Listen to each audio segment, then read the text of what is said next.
क्या आप प्लास्टिक प्रदूषण के बारे में जानते हैं? क्या आप जानते हैं कि ये रोजमर्रा के जीवन में आने वाले प्लास्टिक ने मनुष्य के स्वास्थ्य को कितना प्रभावित किया है? आज मैं यहाँ प्लास्टिक प्रदूषण पर भाषण देने आई हूँ। पिछले दशक में प्लास्टिक ने मनुष्य के स्वास्थ्य और जीवन को बहुत गंभीर रूप से प्रभावित किया है। कई घटनाओं ने पूरी दुनिया का ध्यान खींचा है और रोजमर्रा की जिंदगी में प्लास्टिक के इस्तेमाल पर सवालिया निशान लगाया गया है। यह कहा जाता है कि प्लास्टिक जीवन के लिए बहुत ही खतरनाक है। प्लास्टिक जैसी अद्भुत सामग्री का उपयोग हम अपने वातावरण को प्रदूषित करने वाली किसी भी चीज के लिए करते हैं। वह शायद नाविकों और समुद्री यात्रियों द्वारा समुद्र में जमा किया गया सबसे विनाशकारी कचरा है, क्योंकि यह आसानी से नहीं टूटता है। यह आज जैसा है, 10 साल बाद भी आपको वहीं का वहीं वैसा ही मिलेगा। वास्तव में जो प्लास्टिक आज नदी में जाता है वह भविष्य की पीढ़ियों के लिए मछली पकड़ने के गियर, जहाज के प्रोपेलर और समुद्र तटों को बर्बाद करने के लिए पर्याप्त है। प्लास्टिक हैंडलिंग के गंभीर परिणाम हो सकते हैं अगर इसको हम सावधानी से उपयोग में ना लाएं।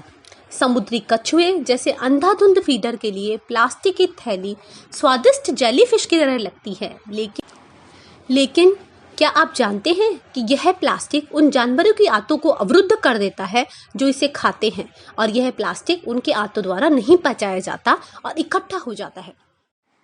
एक प्लास्टिक बैग आउटबोर्ड इंजन के कूलिंग सिस्टम को रोक सकता है, प्रोपेलर को खराब कर सकता है, सील और निचली इंजन इकाइयों को तोड़ सकता है और मछली, समुद्री पक्षी और समुद्री स्तनधारियों के लिए एक आवरण वेव बना सकता है। हमारे महासागरों में प्रतिदिन अधिक से अधिक प्लास्टिक जमा हो रहा है।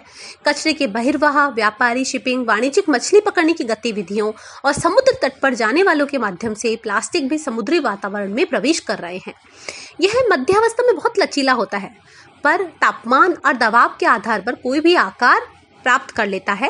प्लास्टिक कचरे की तैयारी के अभ्यास में यूरिया, फॉर्मेल्डिहाइड, पॉलीएथिलीन, पॉलीस्टाइरीन और अन्य पदार्थों का उपयोग किया जाता है। पर आप क्या जानते हैं कि सबसे ज्यादा व्यापक प्रदूषण पॉलीवाइनिल क्लोराइड के कारण होता है, जिसे कहते हैं PVC.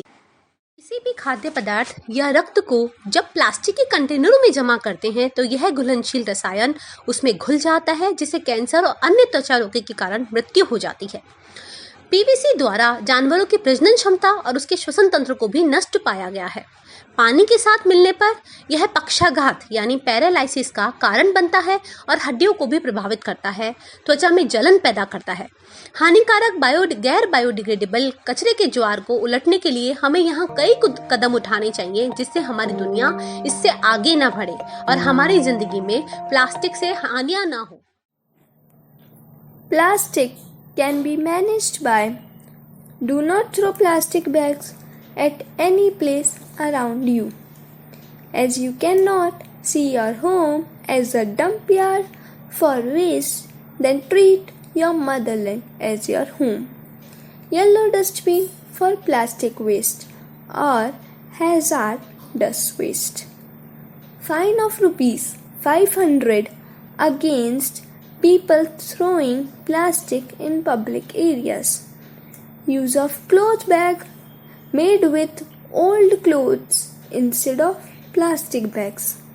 Use of glass bottle in packaging of milk instead of plastic pouch. The plastic is not a solution to carry anything. Use of steel, glass, wood utensils, buckets, mug, comb, etc. instead of plastic. Ban on the plastic producing companies and industries. As our motherland gave us many things such as a beautiful nature and wildlife, a place to live, etc. In return, we destroy our motherland. Thank you.